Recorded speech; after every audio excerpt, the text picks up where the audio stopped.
Sí, ahí se ve, profe. Ahí está, listo, ya está grabando todo. Dale Bueno, nomás. buenísimo. Bueno, chicos, yo armé el trabajo 4. No se van a enojar porque están viendo ahí que tiene 22 páginas, me van a decir, profe, es un montón, me van a decir. Ya me imagino. Pero bueno, está separado en 3 partes, así que no es tanto. El trabajo número 4 se va a tratar sobre cultura e identidad, sobre los símbolos y representaciones que identifican a la cultura y a la identidad. El primer título va a ser la diversidad cultural. ¿Qué es la diversidad cultural?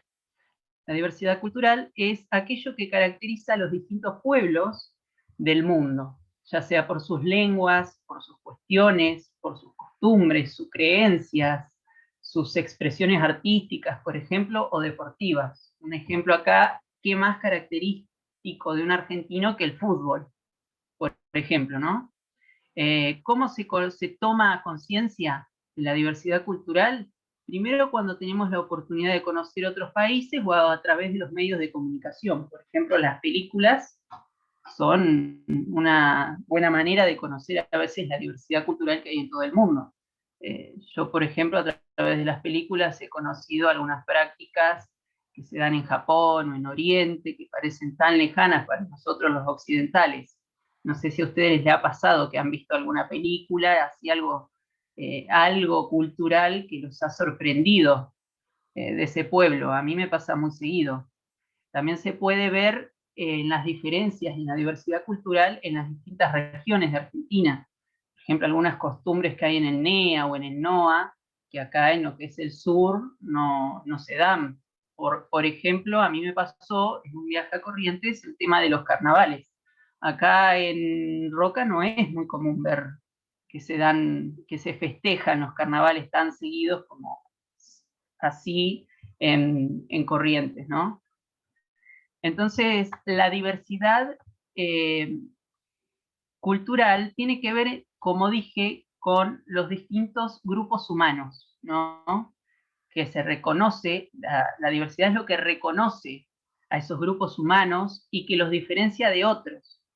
Nuestra vida cotidiana, la vida cotidiana en general, están determinadas por la cultura, ¿no? En general. Entonces, los antropólogos se han hecho toda una pregunta respecto a la diversidad cultural y acerca de la cultura. ¿Cómo se puede explicar las diferencias entre las culturas y los sistemas de convenciones que se organizan?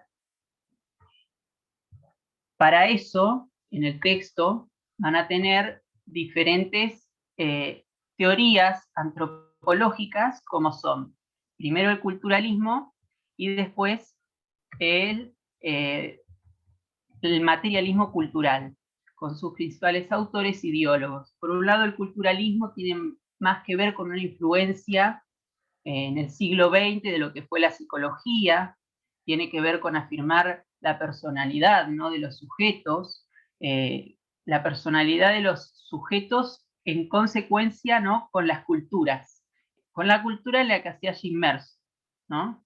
Tiene que ver con las conductas individuales, con las prácticas dentro de las conductas de esos sujetos, y cómo caracteriza la conducta y las prácticas de los sujetos a la cultura. Eso es lo que estudia más que nada el culturalismo.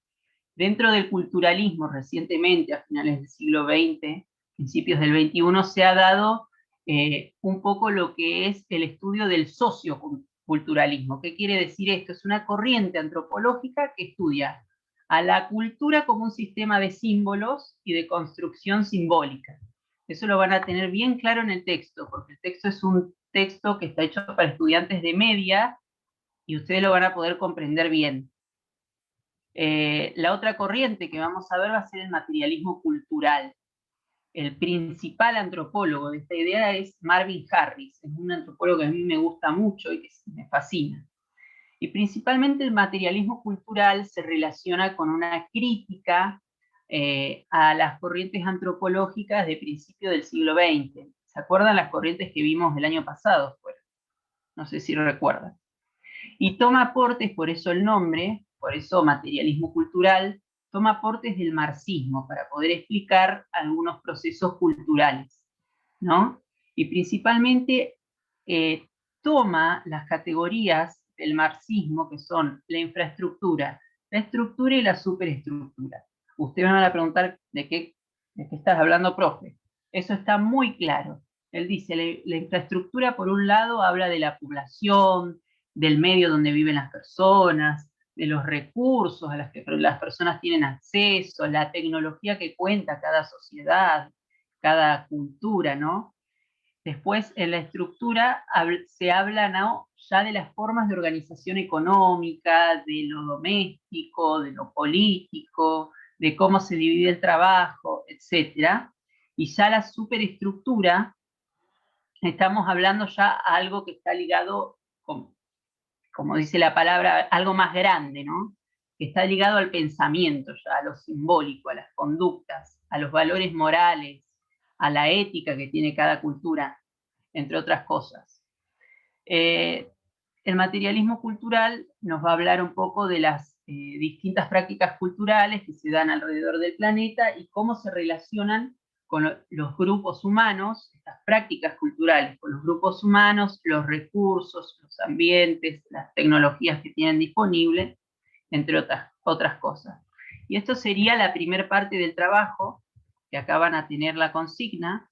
En un primer momento vamos a trabajar sobre lo que es el concepto de diversidad cultural, teniendo en cuenta lo leído en la guía y a partir de un video de la Universidad Pedagógica Nacional que se llama Capítulo Diversidad Cultural. Y lo que intenta hacer el video es un recorrido histórico sobre las distintas concepciones de diversidad que ha tenido el Estado argentino desde la construcción del Estado en 1853 hasta nuestros días. El video es muy interesante porque además se hace un trabajo de campo que en la antropología, como vimos y repasaron en el primer trabajo práctico, toma un rol fundamental, que son las entrevistas a los distintos actores. Hace entrevistas a las cabezas de los principales pueblos originarios de Argentina. Entonces ustedes lo que van a tener que hacer es un texto con una breve opinión personal, teniendo en cuenta las preguntas que yo les indiqué acá, que es con qué tiene que ver la diversidad, qué entendés vos. Yo quiero saber bien qué es lo que ustedes entienden por diversidad. No quiero que hagan un copia y pego, ¿no? Ni del texto ni del libro, ni del video. Quiero que me digan qué entienden ustedes, qué es para ustedes la diversidad, ¿no? ¿Cómo aparece el concepto de diversidad en Argentina? Si vos considerás, van a ver que a partir de la reforma del 94, nuestra Constitución Nacional le dice claramente que se debe respetar la persistencia étnica y cultural de los pueblos originarios. Entonces, ustedes, según ustedes, lo que pudieron ver en el video, lo que observan, ¿no?, consideran que se respeta esta persistencia étnica y cultural, y cómo fue cambiando históricamente el rol del Estado frente a la diversidad cultural. Después, ya con este apartado que yo les había dicho sobre culturalismo y materialismo cultural, la idea es hacer este cuadro comparativo, indicando los referentes, la perspectiva del paradigma antropológico, las características y la noción de cultura. Y después, bueno, caracterizar con tus palabras, tomando como clave el libro, qué es la infraestructura, qué es la estructura y la superestructura. Esa sería la primera parte del trabajo. ¿Va claro? No sé, Flavio, si querés agregar Sí, algo. no, va clarísimo. Está bueno lo del el tema de la superestructura, es algo que lo han trabajado varios acá en Argentina por la cuestión de la construcción de valores. Claro, Es como que la sociedad tiene que volver a recuperar algunos valores para cuestiones de conducta, cuestiones de realización, ¿no? El tema de la corrupción, por ejemplo, es algo que rompe la superestructura, ¿no? Entonces, cuando a nosotros nos pasa lo que vos estás comentando esto, y justamente con la idea de tomada de Martin Harris, el antropólogo, lo que uno explica, lo que trata de explicar es qué pasa cuando nosotros vamos a otro país, ¿no? Si nos toca, podemos ir a otro país, o si nos toca ir, o vamos a ver que inclusive nuestro comportamiento se adapta al de esa sociedad, ¿no? Entonces vemos que si no tiran basura en la calle o papel en la calle, nosotros tampoco lo hacemos, ¿no? Pero tiene que ver con la superestructura, porque acá en Argentina sí lo hacemos, pero si vamos a otro país, no. Bueno, es la construcción de los valores, ¿no? Pero bueno, está muy bueno. Hasta acá viene Sí, bien. a mí me pasó cuando yo conocí Europa, que yo Mm, estaba fascinado con que respetan al peatón. claro, Por ejemplo, que acá vos llegás a cruzar y no, allá paran. Ven gente en la esquina y paran. El claro, auto para y te deja pasar, claro, por no, acá, ejemplo. acá te llevan en el techo. ¿Cómo andás, Tiago? Ingresó Tiago mientras estábamos ahí. Qué grande, Tiago. Bueno, Yo de miedo estoy escuchando. Tranquilo, siguen con toda la historia del coche, por favor. excelente. Bueno, listo. Sí, seguimos, no tiene problema. Bueno, la segunda parte que vamos a ver tiene que ver con las representaciones sociales y culturales y cómo se relacionan estas con nuestra identidad cultural, ¿no? En general, esto tiene que ver con que los seres humanos realizamos prácticas y significados que construyen, que dan lugar a la construcción de nuestra identidad, principalmente. Y lo que se relaciona directamente con la identidad son las representaciones sociales y culturales. ¿Qué son? Van a preguntar ustedes las representaciones sociales y culturales. La autora toma como eje y cita a un antropólogo que se llama Moscovici y nos dice que los sistemas que son, las representaciones sociales son sistemas de valores, son ideas, son prácticas que producen una doble función en el ser humano. Primero, permiten establecer un orden que es material, social y que se pueda el hombre manejar en ese orden. Y en segundo lugar, establece una comunicación entre los miembros de un grupo de una cultura. Es decir, en simples palabras, las representaciones son las formas en las que comprendemos nuestras propias creencias y nuestras propias prácticas. Y es la forma en que nosotros podemos explicárnoslas a nosotros mismos. Es la forma que podemos explicar nuestras prácticas sociales a nosotros mismos. Y todo eso está relacionado con la identidad cultural. Ahí aparecen lo que son las tradiciones o las prácticas tradicionales, que es lo que da sustento a las representaciones sociales, ¿no? Estas prácticas tradicionales, prácticas, sí, tradiciones, están muy arraigadas en nuestra personalidad y a veces, ¿qué hace esto? Este arraigo hace que nosotros creamos que nacimos con estas prácticas. Es decir, estas prácticas aparece en lo que vulgarmente se denomina como sentido común. Que uno dice, ¿por qué pasa esto? Ah, esto pasó siempre. Y ahí era a lo que yo iba, ¿se acuerdan que yo tomé el ejemplo la clase pasada de lo que, de la torta de cumpleaños como una representación social, ¿no? ¿Alguna vez ustedes se preguntaron el por qué la torta de cumpleaños? O bien, ¿cuándo surge esta idea de la torta de cumpleaños? Probablemente nunca nos hemos hecho esa pregunta. Y que es que es por eso, ¿Por qué tiene es que velas? es, claro, es una representación social, ¿no? Por eso. Si uno pregunta va a decir que siempre fue así, no hace falta, sentido común, es algo que siempre, desde siempre está. Y acá vemos cómo funciona una representación social. Es decir, es algo que vuelve comprensible nuestras prácticas dentro de nuestra propia cultura y que no hay necesidad de explicarlas. ¿Por qué? Porque los otros miembros ya saben que el significado es compartido, pero yo les prometí que yo les iba a explicar cuál era el significado, de dónde viene la práctica de la torta de cumpleaños. Estuve investigando un poco, ¿no?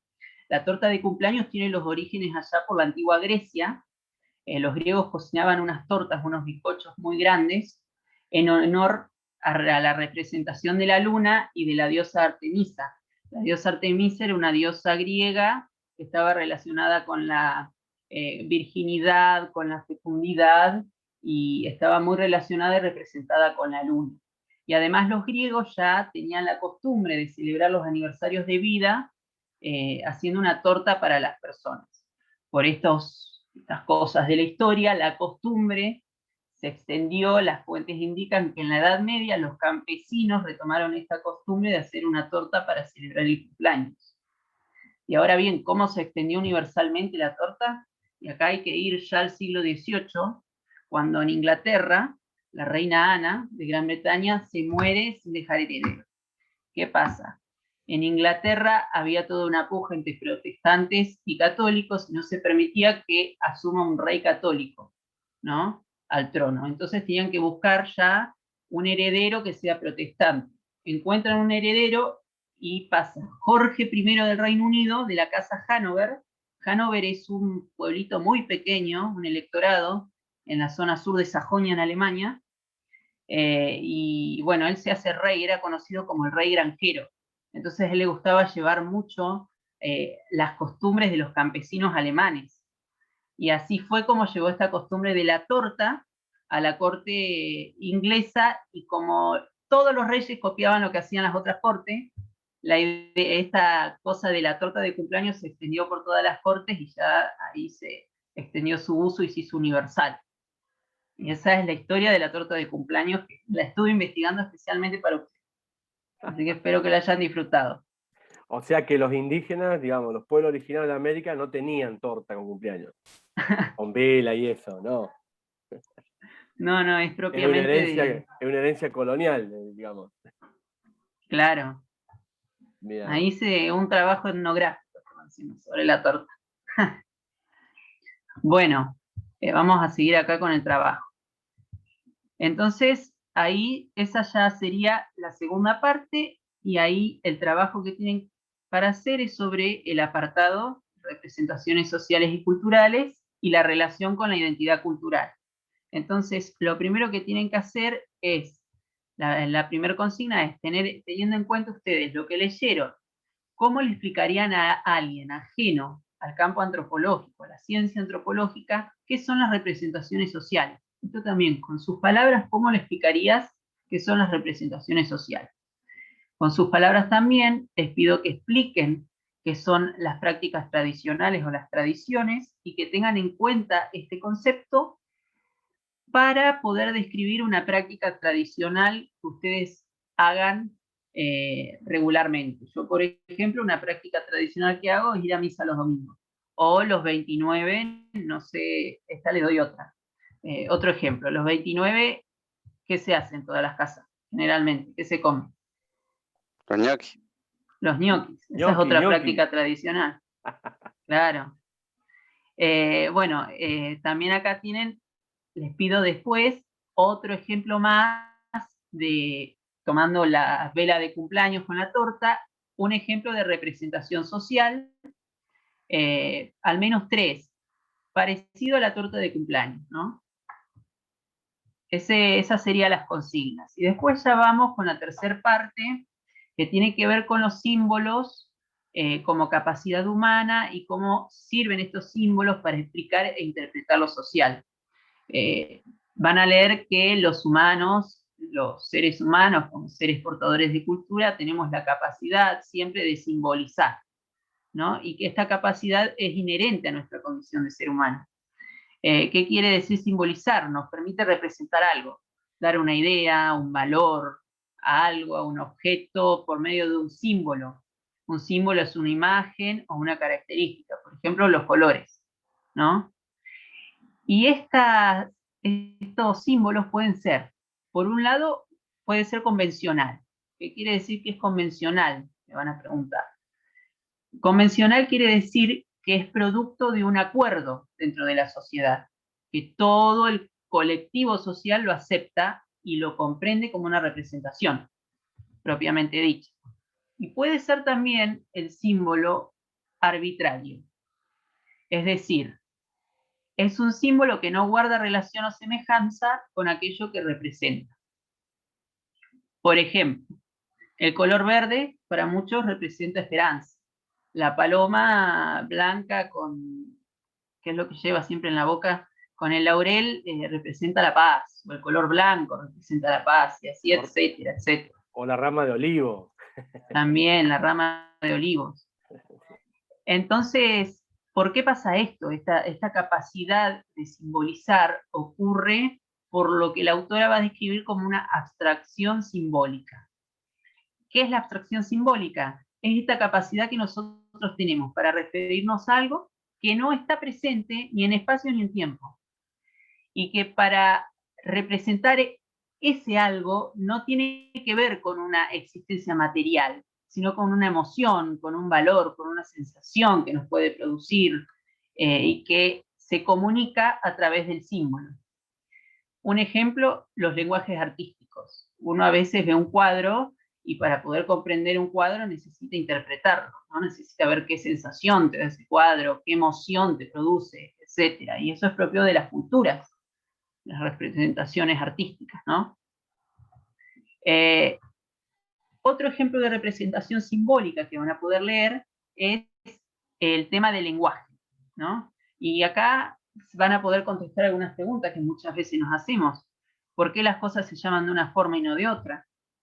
¿Por qué en distintos lugares del mundo se usan idiomas diferentes?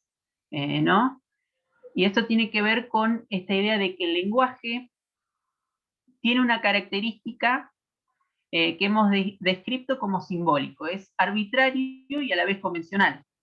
No hay una forma de relación natural que se dé necesaria con palabras para nombrar o designar, por ejemplo, un lenguaje. Por eso varían de una cultura a otra, siempre el lenguaje.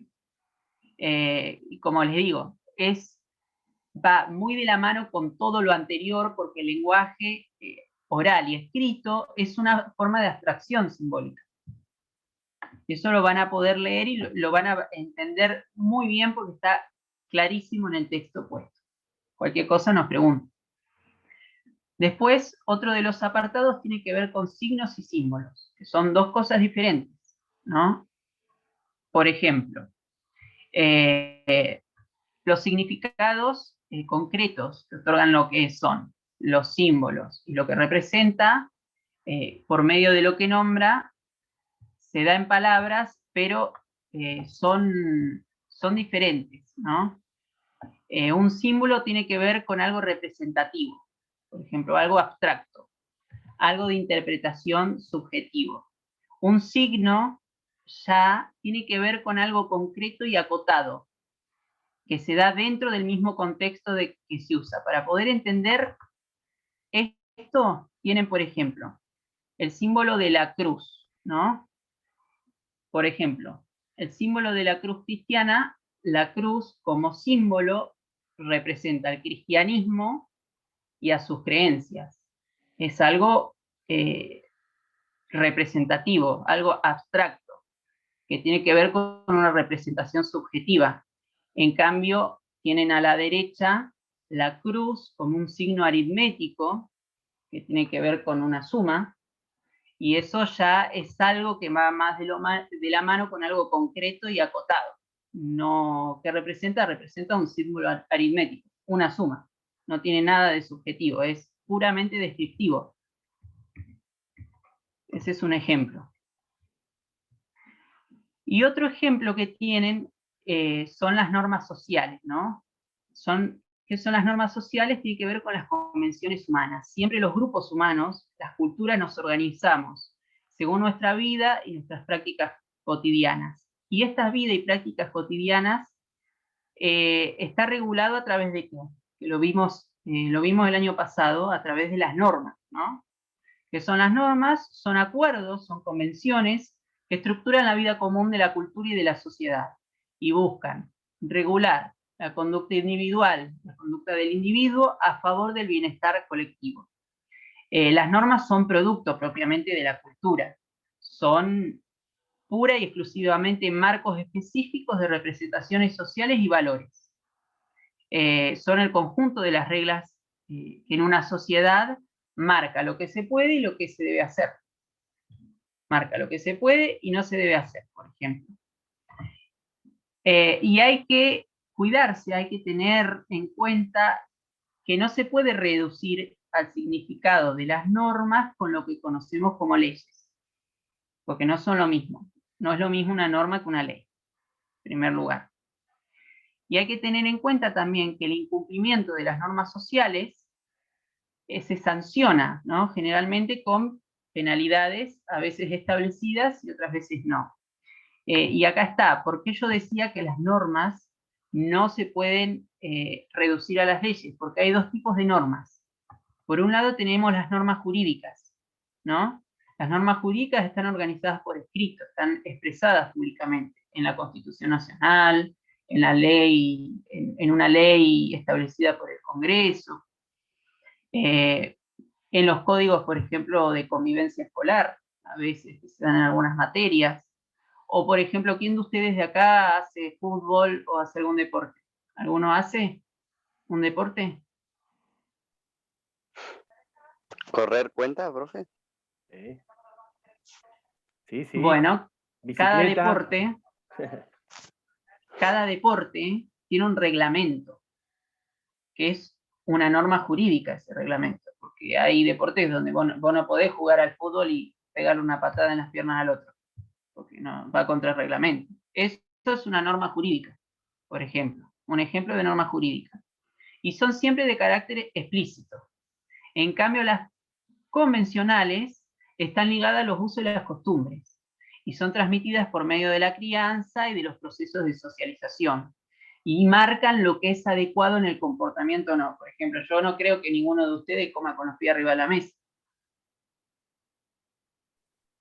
Sí, ahí me parece que hay uno que... Porque eso es una norma convencional que nos enseñan desde chicos, que es, el comportamiento adecuado es que uno coma sin los pies arriba de la mesa, por ejemplo. Entonces ahí van a tener lo que son los dos tipos de normas. Después también la autora habla un poco de lo que son las normas explícitas y la implícita. Más que nada, acá usa como ejemplo el uso del uniforme escolar en algunas escuelas, ¿no? Contra el uso de traje de dama antigua en un acto escolar. No hay nada escrito que diga que nosotros no podemos usar en el común el traje de dama antigua, pero es una norma convencional. En este caso, una norma convencional implícita, que limita el uso del traje de dama antigua solamente al acto. Ese es el ejemplo que usa la autora. Y después ella habla un poco de la transgresión y la desviación a las normas, que generalmente esto lo estudió mucho la sociología, con uno de los sociólogos que también vimos el año pasado, que es Durkheim, ¿no? Que él ha hecho investigaciones muy interesantes sobre el tema de las normas, qué pasa si se transgreden las normas en las distintas culturas, y dentro del campo antropológico también agarra como ejemplo a Levi Strauss, que él estudió, lo vimos también el año pasado cuando vimos familia y parentesco, él estudió el tema del parentesco y él estableció que hay normas que son universales. Por ejemplo, el incesto. El incesto es una norma que está prohibido hoy en día casi a nivel universal. Esta es la hipótesis que usa Levi Strauss, ¿no? Después, bueno, el tema de las normas vamos a ver que tiene que ver con la organización social y normativa y el surgimiento de la cultura, ¿no? El origen de las normas siempre ha sido una preocupación histórica de muchas disciplinas, en especial de la filosofía y de la historia, por ejemplo, también. Y la autora establece que toda sociedad humana ha requerido y requiere normas para organizarse. Para que ustedes entiendan eso, yo les voy a decir que desde el pueblo judío ha tenido normas dentro de lo que era el Antiguo Testamento, lo que nosotros conocemos como 10 mandamientos, o una de las primeras normas escritas se conoce ya de la antigua Babilonia, que es el Código de Hammurabi, en la Mesopotamia antigua. Eso es un ejemplo de norma. El derecho romano en la época romana, ese es un ejemplo de norma. El derecho consuetudinario en la Edad Media, ese son otro ejemplo de norma. Es decir, toda sociedad humana requirió y requiere siempre para organizarse culturalmente y para sostener una convivencia que no sea conflictiva de las normas. Las normas, nos dice la autora, son tan antiguas casi como las culturas mismas. Y ella dice que las normas se deben considerar en distintos aspectos. Creo que eran 4 o 5. Un aspecto tiene que ver con el momento histórico donde se ubican las normas, ¿no? El otro aspecto ya tiene que ver con en qué grupo social se observa esa norma. Por ejemplo, una norma en la cultura musulmana tiene que ver con el uso obligatorio de las mujeres que usen el velo, ¿no? Pero esa norma, el uso del velo, se regula solamente a los hombres cuando están en presencia de otros hombres que no son parte de su familia, de su círculo familiar. Ese es un ejemplo de ver en qué grupo social se da esa norma, ¿no? Después se debe observar el contexto en el que estamos observando esa norma y sobre qué sujeto se establece la norma, principalmente. Después ya el último trabajo, el último anexo tiene que ver con una práctica de una norma que hoy es muy controversial, que tiene que ver con la mutilación genital femenina. Ustedes saben que en algunos pueblos de África hay un procedimiento ritual, más que nada en algunas ocasiones, que tiene que ver con una reserción o corte de los genitales externos de las mujeres. ¿Qué pasa con esto? Esto tiene que ver con este concepto que ustedes vieron con el profe anteriormente de otredad, ¿no? De qué pasa con el otro. Ustedes ya vieron al otro visto desde el otro extranjero. Y en algunos pueblos, como en África, aparece esta otredad, el otro como mujer, ¿no? Como mujer jerarquizado dentro de la sociedad. Es decir, la mutilación genital femenina es un simbolismo de la dominación del hombre sobre la mujer en la sociedad africana. Y eso es un poco lo que van a leer, que trata un poco de explicar los tipos de mutilación genital que hay, según los procedimientos que se hace, según la cultura. Trata de explicar por qué culturalmente en el orden cultural y social se practica la mutilación. No sé si trata de explicarlo, sino que trata de que uno, desde su mirada occidental, lo pueda entender, ¿no? Siempre y cuando, teniendo en cuenta este punto de vista, esta mirada crítica, ¿no? De que es una práctica que hace que la mujer africana quede subordinada al varón. Y después un poco la respuesta internacional que se ha dado desde la Organización Mundial de la Salud, desde UNICEF, desde las Naciones Unidas, a la práctica de la mutilación genital, que hoy en muchos lugares de África está penada, pero que es tan fuerte en algunas tribus que se sigue practicando. Y en esta última parte ustedes tienen que hacer, el trabajo es un esquema de contenido sobre los símbolos, que son los símbolos, teniendo en cuenta los símbolos convencionales y arbitrarios. Y si ustedes me preguntan cómo se hace un esquema de contenido, yo ahí le agregué un link que me pareció el más claro de todos, que explica paso a paso cómo hacerlo, y después una serie de ejemplos para hacer esquemas de contenidos. Después, bueno, teniendo el ejemplo del texto que nos da las representaciones simbólicas, la idea es que ustedes piensen, ¿no? ¿Qué ejemplo de representación simbólica se les ocurre? Por ejemplo, yo puse los colores blancos que simbolizan la paz, el verde la esperanza, el símbolo de la cruz para algunas denominaciones cristianas. ¿Qué ejemplo se les ocurre a ustedes? Tienen que darme por lo menos 3 ejemplos de representación simbólica y explicar qué es lo que representan, qué significado tienen.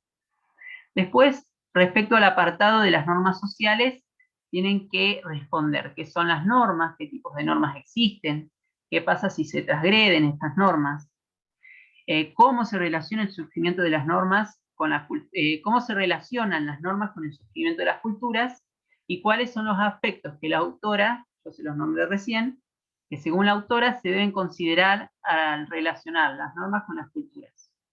Y después, bueno, esto como ya les dije, que a mí me gusta que ustedes opinen y den siempre su opinión, respecto a la mutilación femenina. Como rito de pasaje tienen un video que también, para reforzar lo que leyeron, hay un video que no dura, creo que dura 10 minutos, una cosa así, y la idea es que ustedes hagan un texto argumentativo, que también creo que lo vimos el año pasado, cómo hacer el texto argumentativo, cualquier cosa yo les mando un link. Qué raro que no se los puse, se me pasó eso, ponerle el link. Bueno, teniendo en cuenta ahí diferentes factores que yo les nombré, que son factores de orden cultural y social, de la práctica, la respuesta internacional, las fases, conceptos como dominación, sumisión, exclusión jerárquica masculina sobre la mujer, sociedad patriarcal, patrilineal, normas, cosmovisión, entre otras cosas. La idea es que ustedes armen un lindo texto y que den su opinión al respecto, ¿no? Argumentando. Y ese es el trabajo. Terrible. Muy bueno el trabajo, la verdad, excelente. ¿Vieron, chicos? Excelente. Y con esto cerramos todo el cuatrimestre. Y sí, tal cual. Sí, porque le damos nosotros. Profe. Sí, Estoy de acuerdo con el ¿Con profesor. eso Con pasamos a quinto? con esto. Con esto pasan a quinto año. No, pero no es muy largo porque está no, dividido en 3 sí. y es poquitito, no es mucho. Si lo dividen así en 3 y lo van haciendo de a poco, no les va a Sí. costar nada. Además, son actividades muy llevaderas y Sí. es una lectura muy amena. Sí. Se lee enseguida. Además es claro, está bien dividido como en 3 partes, bien claro. Escuchen, nosotros hasta ahora no sabemos nada, no se ha confirmado absolutamente nada, qué va a pasar la semana que viene, pero es muy probable que sigamos con esto de la virtualidad. Por eso yo le pedí a Matías que explicara el trabajo, yo lo estoy grabando a esto está siendo grabado, y después, porque no se ha unido, la mayoría de sus compañeros no se han unido, entonces yo después lo voy a subir ahora, más tarde les voy a bajar el video, lo voy a subir, se los voy a enviar a los correos para que también tengan este video con la explicación de Matías, que tan gentilmente nos da su tiempo para con Espero haya nosotros. sido clara la explicación. Sí, muy claro, muy claro. Yo igual después, Matías, si me da permiso, yo les voy a enviar cuando suba la actividad, que va a ser seguramente mañana, ya se la voy a enviar por correo y la voy a subir la vamos a subir a la plataforma. Si Matías me da su permiso, yo le voy a enviar el correo para que le pregunten a Matías también. Sí, no hay problema. Cualquier duda, cualquier consulta, es decir, van a tener todos los medios, van a tener el trabajo, que ya tiene la mayoría del material, van a tener el video explicando, el acceso al video explicando, y van a tener el correo, tanto mío como el de Matías, para consultar. Nosotros, como no sabemos qué va a pasar, la idea es que con esto cerremos junio, ¿no? Es decir, nosotros, en teoría, la semana que viene me parece que va a ser así, va a ser todavía virtual, no sabemos si hay presencialidad, así que vamos a ir, la semana que viene nos vamos a volver a juntar de nuevo, no sé si los 2 días, o el lunes o el martes, ya lo vamos a chequear, y nos vamos a juntar así, hablamos del trabajo, de cómo lo están llevando, ¿sí? La lectura, ¿no? Imaginamos, por lo que se está escuchando, imaginamos que se van a adelantar las vacaciones, posiblemente 2 semanas. Es decir, que ya posiblemente a fines de junio, después del 25 de junio, salgamos de vacaciones, aparentemente. Así les voy contando. Pero no tenemos nada oficial todavía. ¿Ok? En Qué base a lástima, eso, yo quería llevar factura. no hay nada oficial. Ojalá volvamos a la presencialidad, sí. Ojalá volvamos rápido y podamos estar otra vez en el aula, aunque sea para mirarnos y charlar un rato. Pero bueno, hoy por hoy es lo que tenemos. Así que, no sé, Tania, no sé si estabas escuchando. Tania, Matías, Tania está dispensada, ella no va a la escuela. Así Ah, que ¿no va? no, ella lo va a dejar todo virtual. Así Buenísimo. que, ya sabés, Tania, podés contactarte con él. Lautaro y Tiago Sí, sí van. yo me acuerdo de ella del año pasado, que estuvo Sí. conectada el año pasado. Sí. No sé si se acordará de mí. Sí, profe, sí, me escucho. Pasa que tienen las cámaras apagadas y vos por ahí no te acordás mucho de ellos, Matías, pero bueno, no quieren prender las cámaras. Y eso yo tuve una cámara horrible y la prendí igual, mirá. Horrible la cámara de la compu Sí, de yo mi hijo. también. La mía, mi computadora es vieja, así que Mm. tiene unas cámaras Claro, bastante malas. sí, este es horrible, pero lo que pasa es que es la compu que usa mi hijo para jugar, está pensada para jugar, no para hacer videos, llamadas. De gamer, le dicen. Claro. No, pero está volando, está con 100 megas de salida. Es impresionante. Sí. Bueno, listo. Si no hay más dudas, si no hay más preguntas, voy a parar ahora